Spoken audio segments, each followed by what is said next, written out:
Peace and love, everybody. What's good? Salute to you all. All right. So I've been processing a lot of information at one time, it seems. So much has been going on, permeating throughout the boxing world, that it's kind of been a little bit difficult to digest all that has been happening.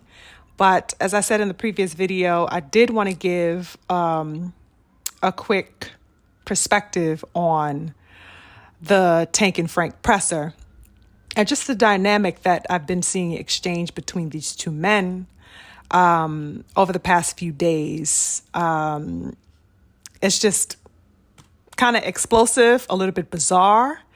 It's a little bit of anomaly going on with the behaviors and output of Tank Davis. High anticipation.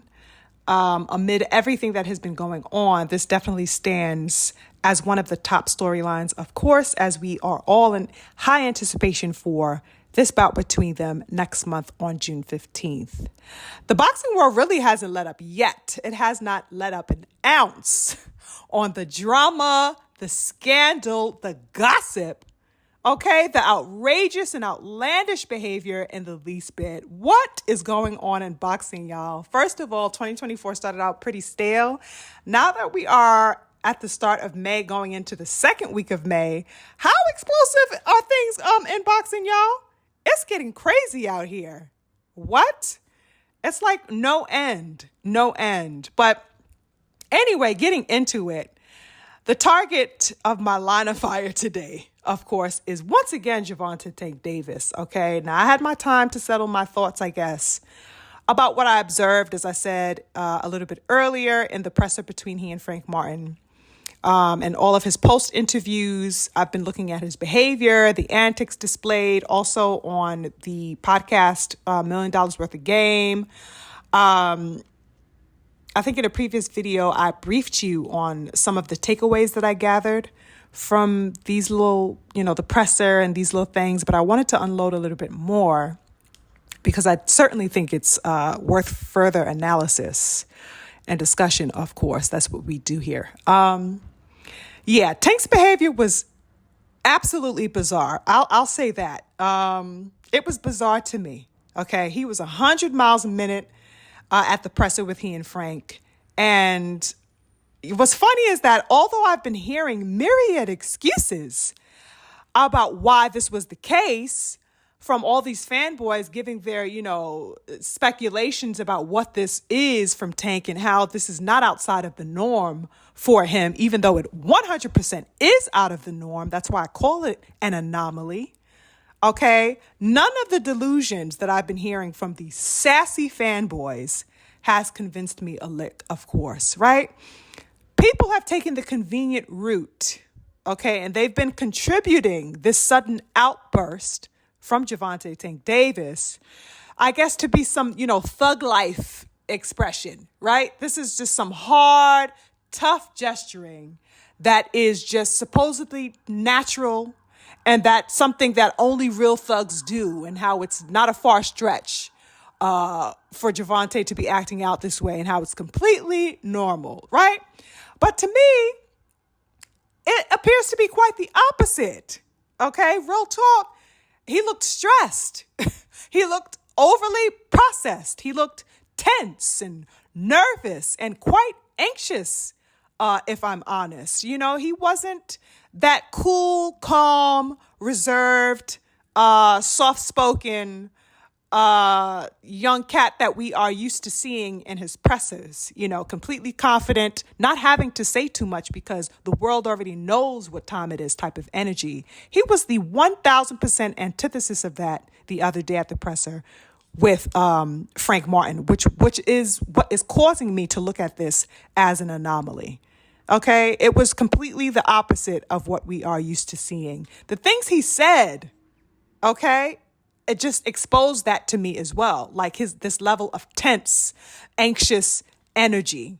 Okay, he felt the need, first of all, I found to be very, very odd. He felt the need to proclaim to Frank, "This is my shit. This my shit."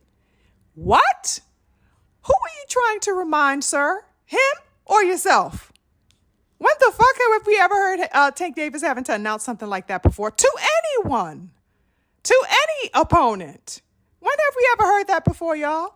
I found that to be extremely odd.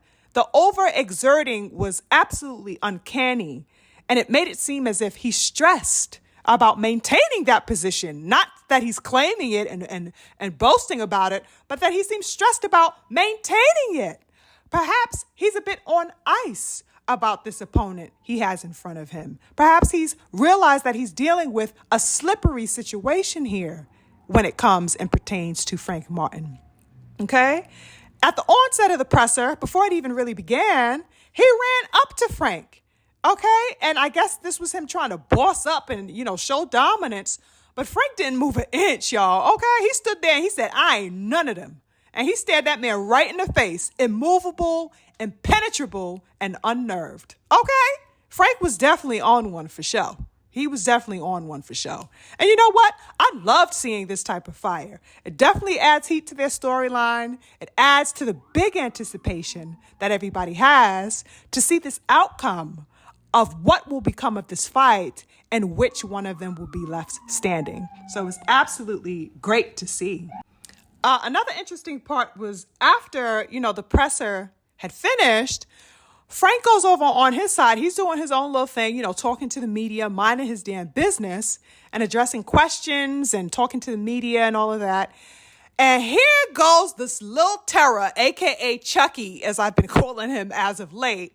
Chucky just run his little self over to where Frank Martin is. First of all, he's got an entourage of about 40 men. Here his little ass come running over to Frank. And I guess he had all of these men just in case they were, can easily pick him up like a little child to remove him from the situation if things got really hot and sticky. That's probably why he had all those men surrounding him. But, he starts trying to taunt Frank. And once again, he exclaims how this is his shit, basically his turf. And he starts telling Frank's brother that Frank ain't like that.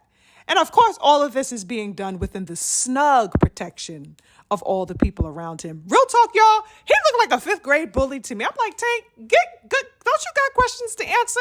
What you doing over here while this man is talking to the press? He's just a little terror, right? Definitely high impact energy going on through and through, y'all. It's definitely entertaining to say the least. Now, this energy also carried over into their interview on the $1 Million Worth of Game podcast with Gillian Wallow, where this anxious, nervous, over-talkative energy ensued. Okay? Tank just would not shut up, y'all. Like, he talked, he over-talked, postulated, and did his absolute best to insult Frank's boxing acumen and experience as a whole on the fighting front. He just did his absolute best to try to stamp that. But even though Frank is reserved, and normally kind of quite reserved in his energy, he did not allow for a moment for the shenanigans or for the room to assume that he wasn't about it. Okay, he shut it down. Okay, he's cool and calm, but he shut that shit down. He was not having it, not for a single moment. Tank kept mentioning, strangely enough, this damn sparring session, y'all. The same sparring session that he was on stage holding the phone to after he tried to play tough. Now he cuddling up next to Frank to show him some bullshit that Frank said wasn't even worth shit. Now he's at the damn podcast mentioning the damn sparring session again and alleging that he got the best of Frank. But you know what? Every time Frank demanded that Tank show everybody the footage, Tank diverted the conversation, y'all. Each and every time. I'm like, what the fuck is the point of talking about the sparring tape incessantly if you ain't gonna put it out? What's the point of even mentioning it if you're not gonna put it out? He won't even release a 1 minute, 40-second clip like he did with Devin, the edited version of the sparring session with Dev. He won't even put a 5-second clip out of that shit. Is Tank that unconfident? What's really good here, y'all? Frank literally badgered that man and said repeatedly, put the video out. Why don't you release the footage? Just show it. And the only thing that Tank did was huff and puff in his reaction, basically and deflect the attention elsewhere as fast as he could. The shit was an absolute joke. I'm like, you ain't about shit. You ain't talking about nothing because you are vehemently denying the releasing of this footage. He is really protecting that footage with his life, y'all. Okay? And I think that Frank, put it out there. Yeah, I bust you up, basically. I touched you all the way up in that first round. And Tank initially tried to deny it, that, he got touched up by Frank, but he admitted it a little bit and said, oh, well, he tried to cop out by denying that he was actually hurt by what Frank had done. Boy, bye. Show the fucking video then. What are you scared of? You feel me? Now, anyway, there were so many childish things that took place in that podcast, just as a whole, you guys. And watching that interview, at certain moments, I was literally cringing in my seat, listening to Tank Davis, watching his mannerisms, seeing his high-strung response. He looked unintelligible at certain times. He wasn't really clear on certain things. He was very vague and just trying to assert his posture. Tank literally looked and behaved like a 5th or 6th grader, y'all. To me, that's how I took from it. And there was definitely also some goddamn glazing going on, that's for sure, from Gilly and Wallow. No doubt about it. These motherfuckers spent like 5 minutes solely asking Tank what it was like in jail. This motherfucker spent a little bit over a month, barely 2 months. Why are they glazing him like this, like he did a damn 10 to 15? What? What was it like in jail? This nigga Tank is giving a whole goddamn soliloquy about how he had to adapt, and it was just bizarre. It was absolutely bizarre. First off, for them to be glorifying, having a stint being done in jail, and also them making it way more of a big deal than it actually was. This nigga Tank gave a soliloquy about having to mentally adapt, basically. What? In a month and a half? You know what? You would have thought this damn Chucky doll was on death row. Real talk, the way he was going on and on and on about this, jail and I guess he probably had a beef with somebody. It sounded like. I'm just sitting there, y'all. At that point, I checked out. I'm just sitting there like, are they serious right now? They could be asking so many good questions and they're wasting it on this bullshit. Also bizarre was the point where Tank began poking at the fact that Frank began boxing at the age of 15, as if this is some type of blasphemous act in boxing. The fuck? If I'm not mistaken, didn't EJ Earl Spence Jr. begin around that age? Didn't the King Anthony Joshua begin boxing at 18? Matter of fact, didn't Mike Tyson begin around 14 or 15 years old? What the hell is he trying to prove with such a statement about one's boxing acumen, as if big time, beautiful fighters have not started, in or around that age group? Even his insults weren't educated, y'all. I'm like, come on, bro, do better. This is what you coming with? This is the heat you packing? Okay? There are and have been plenty of heavy hitters, as we know, throughout this sport's history that did not begin boxing at the age of 5. Okay? Your argument is weak.